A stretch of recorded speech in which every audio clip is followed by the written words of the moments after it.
Since the pandemic began more than 2 years ago, millions of children around the world have been unable to regularly attend school, and students without access to computers or reliable internet can't be taught remotely.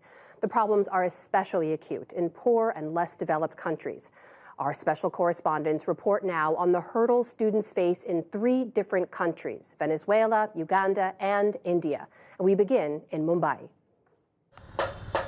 The grease and grime of this garage are part of this 14-year-old's daily life now.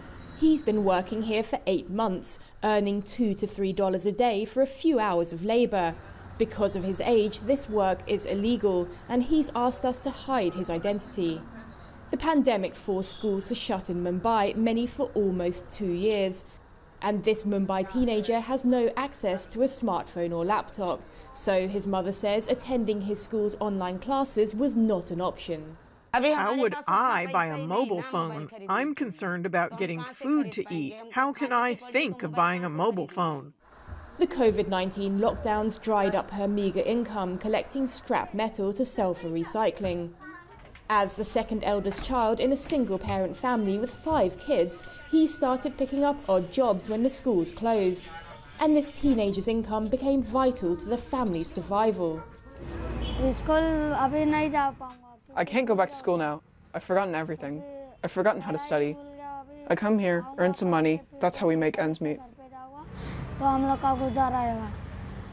At this government-run primary school, which only reopened last month for kids to attend classes in person, teachers say about half the children have fallen behind dramatically in their studies. Many going into their 3rd year of education can't read or write because they didn't step foot into a classroom for 2 years and had little or no access to a device to attend online classes. Educators say the pandemic exacerbated income and opportunity inequalities that already existed, and they say it's teenagers who will experience the most lasting effects. Nirja Birla founded and chairs an education trust. In any case in secondary school, you have a very high rate of dropouts. So automatically if they've been out of school for 2 years, then, chances are that they will not want to get back to school. Authorities in Mumbai have launched a mission to guide schools on assessing and supporting students to try to ensure there aren't further interruptions to learning. India has a large young population, half of which is under the age of 25. Education has been key to the country's progress in recent years in lifting the next generations out of poverty. But a study by Pew Research Centre shows that the number of poor people in India doubled in 2020 due to the pandemic-induced recession. With families still struggling, many fear they will get trapped in the cycle of poverty if their kids don't return to their studies. I want my kids to study and get a good job somewhere. When my children don't go to school, I feel this pain in my heart. I feel sad thinking that they'll have to work all their life. Her children and those of millions of other impoverished Indians now face the prospect of making their way in the world without the benefit of an education. I'm Isabel Nakiria in Uganda, where the COVID-19 pandemic continues to disrupt learning for millions of children. Children like 9-year-old Juliana Namakula, who is stuck behind her grandmother's grocery stall. Schools here reopened in January after the pandemic shut them for 80 weeks. But Juliana isn't going to school. Instead, she's helping her grandmother sell groceries in Chebandu, a slum in the capital, Kampala. I'm so worried that this child is not in school, and I don't see help coming from anywhere. Juliana started staying with her grandmother at the start of the lockdown after her mother fell seriously ill and could not fend for the family. She would be a 5th grader this year, but the $30 enrollment fee for public schools is completely out of reach, and she knows she won't be able to continue her education. I feel bad, and I always ask my grandmother why kids my age are going to school, yet I'm here at home. Juliana joins millions of children in Uganda who may never step into a classroom again. The National Planning Authority estimates 30% of Ugandan children will not return to school.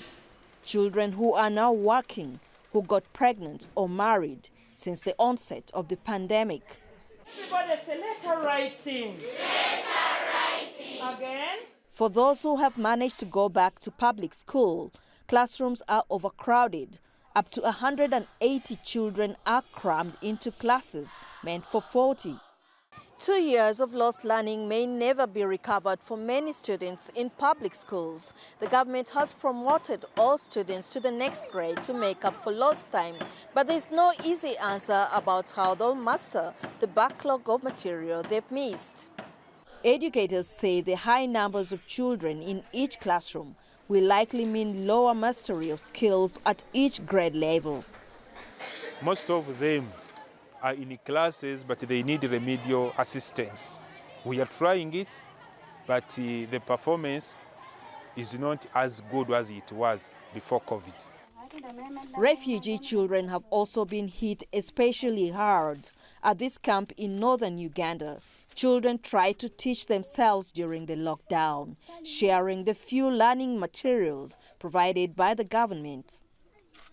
Now that schools are open again, the government is rolling out a campaign on TV and radio to encourage parents to take their children back to school and to get schools to make allowances for those who can't afford the fees. But many of Uganda's school children will never return to class.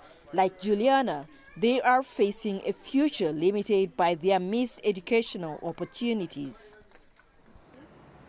I'm Maritrini Mena in Caracas, where children are learning in kitchens and living rooms pressed into service as classrooms to make up for closed schools. Primary school teacher Ana Muñoz belongs to an informal network of teachers opening up their homes to offer private tutoring to neighborhood kids in Petare, Venezuela's biggest and most populous slum. She says when the schools closed, not only did students stop learning new things, they unlearned what they knew before the pandemic. And that's not all. They've lost the studying habit, the habit of going to school and studying every day.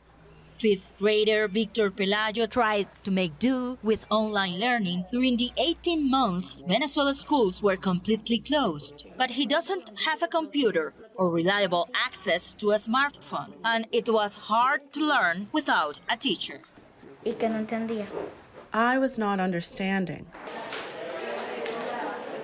In October, classrooms reopened in Venezuela, but in both public and private schools, students are only going to school once or twice a week for a few hours at a time. The whole country is struggling with conditions that persist from the chaos that plagued Venezuela even before the pandemic. An economy in crisis, political repression, and millions of people fleeing the country. Most schools have no running water. Many children do not come to school at all. And with salaries as low as $2 a month, Venezuelan teachers are leaving the profession. Educators warn without urgent action, an entire generation could be left behind. And Venezuela is not the only Latin American country with this problem. According to the World Bank, more than 7 million Latin American children may grow up unable to read proficiently because of the pandemic. Victor may be one of the lucky ones. For now, his family struggles to pay $1 a week for his tutoring. But educators warn until schools across Venezuela receive significant investment, the costs of lost learning will continue to grow. Carlos Cedeño is an educator and member of Venezuela's Parents Network. Una pérdida de conocimiento. It's a loss of knowledge. It will also mean a loss in their incomes in the medium and long term, and finally, a loss in productive jobs for their country. Para la nación a largo plazo. It's that long-term effect that's most worrying, an economic and intellectual kind of long COVID with deep scars and a high cost for generations to come. For the PBS NewsHour, with Rebecca Banden in Mumbai and Isabel Nakiria in Kampala, I'm Maritrini Mena in Caracas.